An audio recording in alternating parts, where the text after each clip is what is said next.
For the first time since Brexit, we've had some intelligent debate. Not entirely as good as it could be, but it is intelligent. The Prime Minister has been joined by the European Commission, the leaders of the European Commission, France, the Netherlands, Albania, Edi Rama, in an hour-long round table in which they thrashed out an 8-point plan. They said they must tackle migration smuggling along the routes and at external borders. They must strengthen border protection, as well as search and rescue capabilities, plus deepen cooperation on visa policy. That, I think, means that they may not necessarily have said this yet, but they need to be thinking about consular capabilities and consular interdependence and accessibility before getting to the Channel, and actually before getting into the Mediterranean, if possible. There is a belief, a shared belief that clandestine migration, that small boats are not the way to deal with discontent and to deal with applications for refugee status. The British under Suella Braverman have described this as illegal migration. It's not. It's actually using illegal routes. And as long as people claim refugee status in the country in which they arrive, that should be granted. It won't be granted in the UK because of the new and so far untested law put forward by Suella Braverman at the beginning of this year.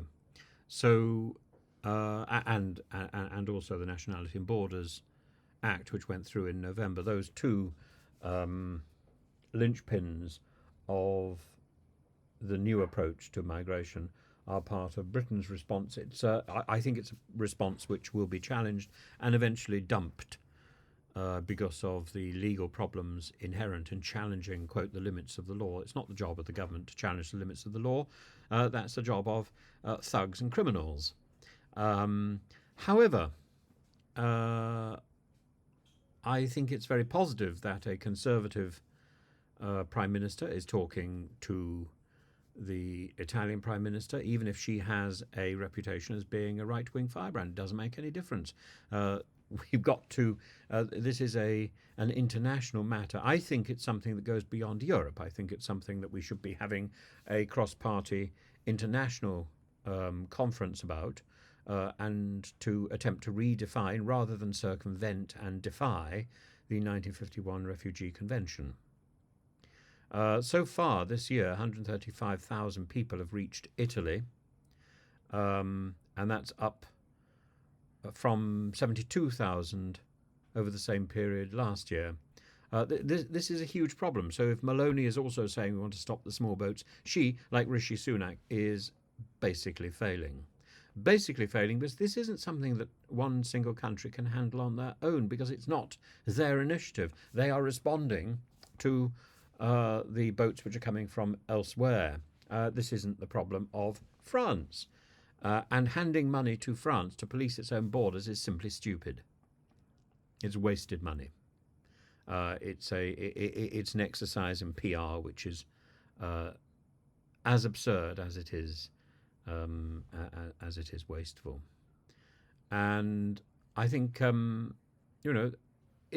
should there be goodwill for this sort of conversation? Absolutely. The fact that Edi Rama was involved in it, I think, is a very good thing. The fact that the Netherlands was involved in it is a good thing. And the fact that the European Commission was there as well. These are the conversations that should be had. I think we should be having a conversation also with Mr. Erdogan, and I think we should be having a conversation also with representatives from Greece, who were the first really to start the process of pushback, which is a very pernicious and particularly unpleasant approach to migration. But we need to hear at first hand about all these various approaches to the migration problem so that Europe and the wider global community can come to a much better understanding and a much better definition of migration, refugee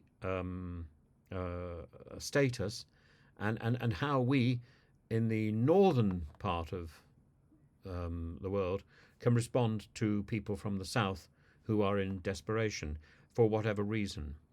And we need to better define the causes and the reasons for